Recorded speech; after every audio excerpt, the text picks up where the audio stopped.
Ukambani imewachwa nyuma for a very long time in terms of maji.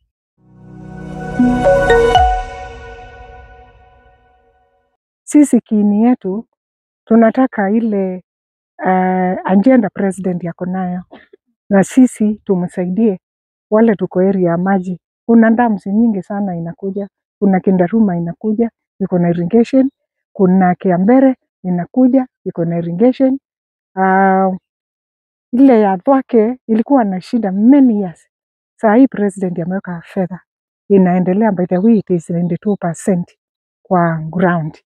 Ni nyingi sana, singesema kuna Muongoni, kuna nyingi sana Umaa Dam, na sote zinafanya kazi na zinaendelea kufanya kazi.